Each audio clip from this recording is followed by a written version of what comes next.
right, STAT 1800. I got the cart in front of the horse on this video. Actually, the second part of this video has already been created, but I forgot to demonstrate how I found the data set, or how you find the data set that I'm going to use. So it's called the Bear data set. So if you'll just go to StatCrunch website, and if you will go to data sets, and I can't find it just by searching, so I just type in bear, and it's the first one. So if you click that, this is the data set that I'm going to use for the rest of the video. All right.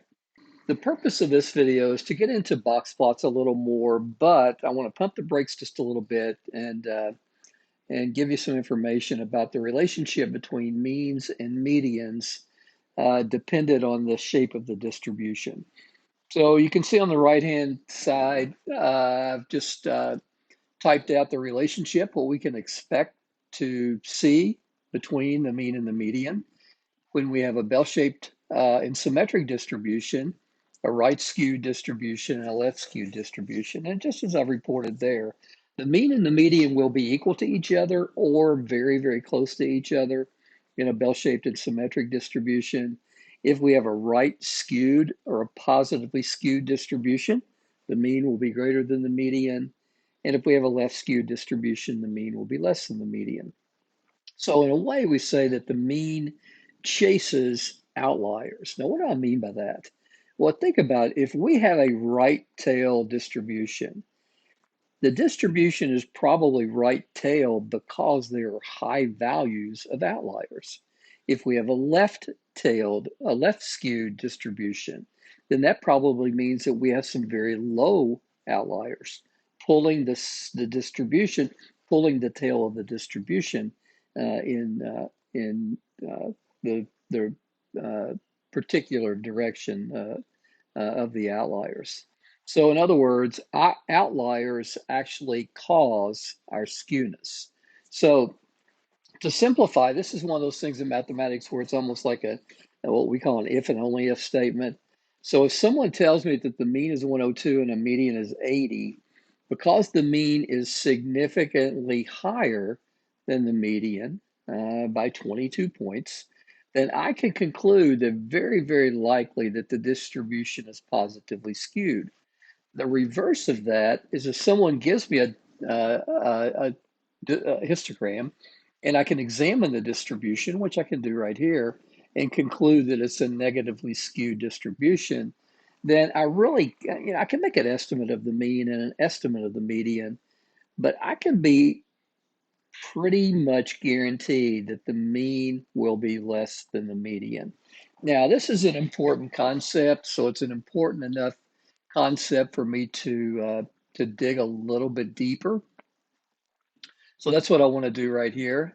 So you can see what I've done. Well, first of all, I've got this data set on bare measurements, and I want to take a look at some box plots of some of the quantitative data here, and I'm going to even bring in some categorical stuff as well. But the first time, before I get to that, I want to actually give you an illustration that hopefully makes the relationship between the mean and the median and chasing outliers and outliers causing skewness and all that. I hope that we can make that a little clearer. Now, what I have is I have this extra data that I created, and I created this to be perfectly bell-shaped and perfectly symmetric. So if I grab a histogram of the extra data that I've added in, has nothing to do with bears, okay? And I come down, I put markers at the mean and the median. What I'm going to get, because I constructed it this way, is a bell-shaped and symmetric distribution.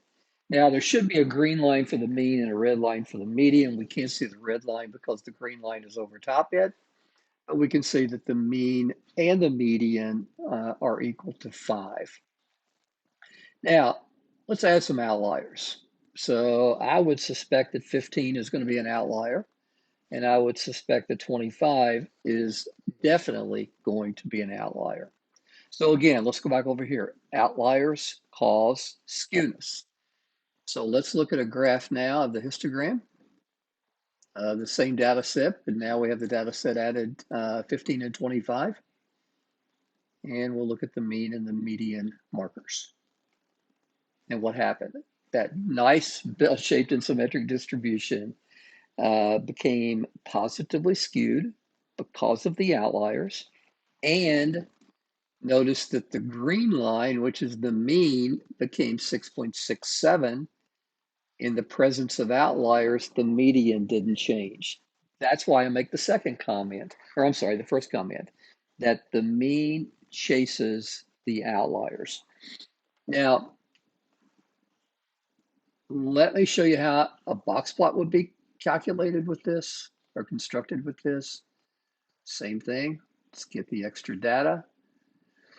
I'm going to draw this horizontally. If you leave this blank, it'll draw a vertical box plot, which is perfectly fine. And I'm not going to put the markers in because we know what the median is. And you can see what happened, right? The outlier 15 and 25, the two data points that I added. This value right here, of course, is the median.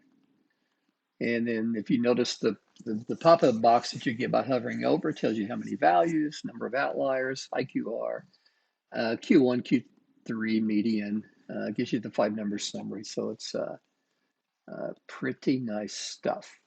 Now, probably goes without saying, but I've been teaching long enough to know that nothing goes without saying. What if the outliers had been on the other end? So let's add a -10, and then let's add a negative, whatever, 23. It's my wife's birthday, so let's go with that. Histogram. So what's going to happen? We're going to get a negatively skewed distribution. And notice how the median stayed consistent and unaffected in the presence of outliers, and the mean chased the outliers. So let's make some pretty important statements here.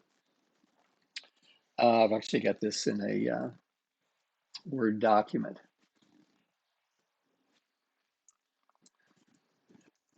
In a skewed distribution, the most appropriate measures of center and spread are the median and quartiles. The median is our measure of center. The quartiles are our measure of spread. In a symmetric distribution, the most appropriate measures of center and spread are the mean and standard deviation. All right, hugely important. Major importance. I'm gonna make it large so it gets tattooed to the brain, right? Now, this, all kidding aside, this should go into in your notes and with big old flashing neon lights around it. Now, let me pump the brakes a little bit and keep it real here. In all the studies that I do and the descriptive statistics that I report, I always report the mean and the median. I'll always report the quartiles, and I always report the standard deviation. However, it's important to know that depending on the type of distribution you have, which measure of center, if you're forced to use one as representation, which one are you going to use? The mean or the median? Well, it depends on the distribution. Symmetric distribution, we'll report the mean as the primary measure. In a skewed distribution, we'll report the median as the primary measure of center. And after that, the spread is really, the standard deviation is the spread about the mean. If you think back to the formula, what did we do? We took x minus x bar. We built the standard deviation around the mean.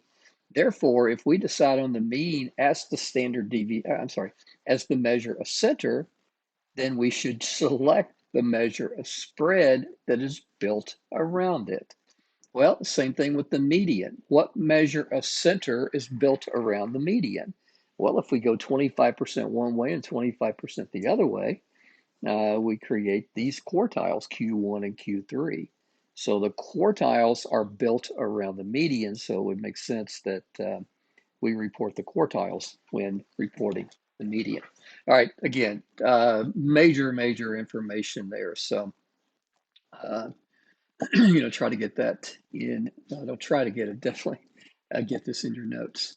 All right, so let's talk a little bit about box plots. That's what's kind of been on our agenda, on our radar.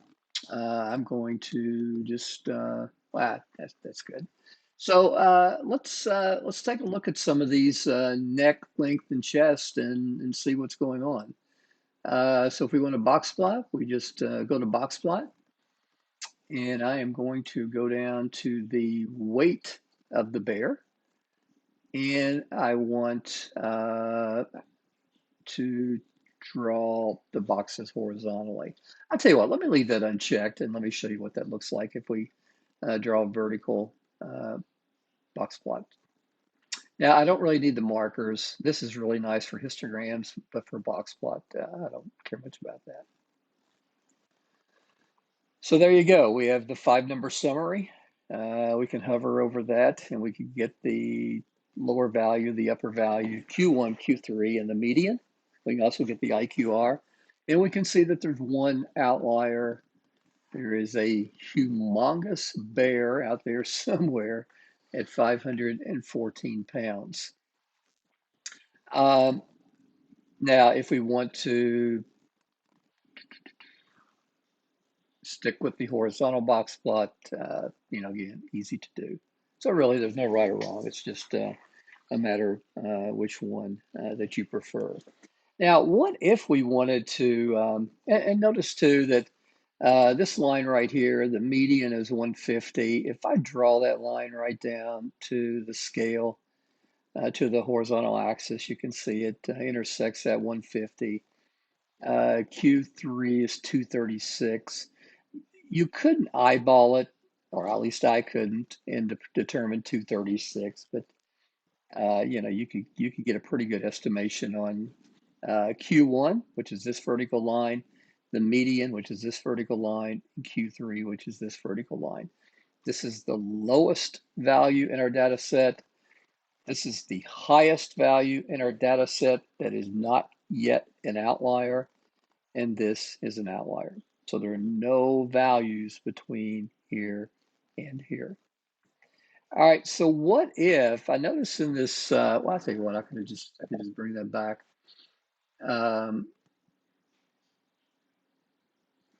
What if I wanted to look at this, examine this over sex? So it looks like they have the sex of the bears. Looks like one is male and not really sure. One is male and 0 is female. Okay, so if I wanted to examine a box plot, we call this a side-by-side box plot. I could bring in weight, and then I could group by sex. So now what I'm going to get is I'm going to get 2 box plots, one for male, one for female. And it gives me a super good way of comparing the distribution of weights. Now, hugely important. So tunnel vision. Get this written down. When I examine a box plot, I have 3 things in mind. Number 1, I want to compare the centers. Number 2, I want to compare the spreads. And number 3, I want to examine the outliers. Again, let me repeat that. Center, spread, outliers. Let me repeat that. Center, spread, outliers. Okay, I'm sorry.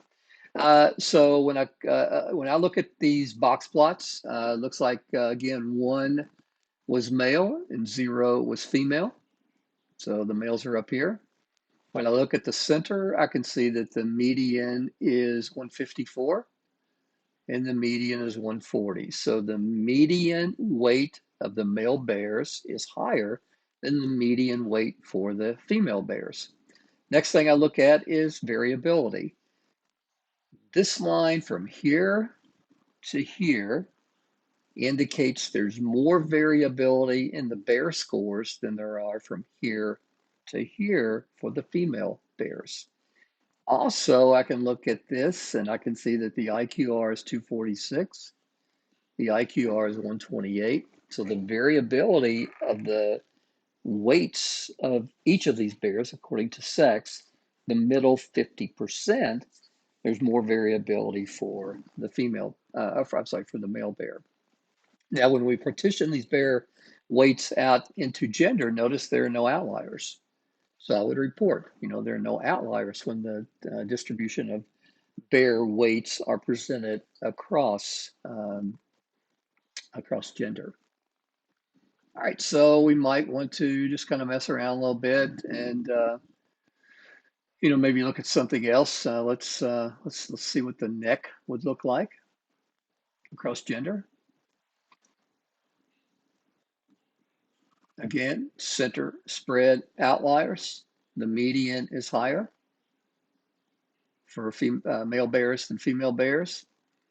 The variability, if I go from here to here and here to here, I don't see a lot of difference in the variability. However, I see that the IQR is 10 here and the IQR is 6.5. So the variability of the middle 50% is more for the male bears than for the female bears. And again, I can report there are no outliers for the weights across gender. Now, another data set I have up is the Disney. And the one we looked at, or the variable we looked at earlier was Space Mountain for the 10 a.m. So just to show you how I got this, probably pretty obvious now. I went to Boxplot. I chose the 10 a.m. Variable, and I presented horizontal box plots. And this is, again, the PowerPoint that we looked at earlier. You can notice that these two values are the outliers of 105 and 125, no, 110, okay. And so anyway, just wanted to show you how that is very, very easily gotten. One thing we can do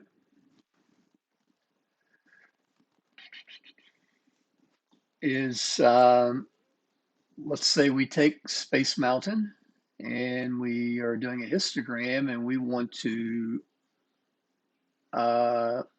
overlay a normal distribution. So we can look at our histogram of Space Mountain wait times. We can overlay what it would look like if we had a normal distribution and make comparisons. And I'm going to add in the markers on this one just to make a point. Now, what do I know? Well, the red line here is a normal distribution, which you're going to learn ad nauseum here in a couple of lessons. The distribution does not look like it came from a normal distribution. Notice that the red line, which is the median, is less than the green line, or I should say the green line is greater than the red line. So that indicates to me that we have a slight positively skewed distribution. And the separation right here indicates to me that we probably have an outlier. And again, we don't get outliers from histograms. We get outliers from box plots. All right, gang, I could go on and on and on, just really repeating a bunch of stuff that I've already presented to you. So I think we've covered enough. Let's wrap this one up.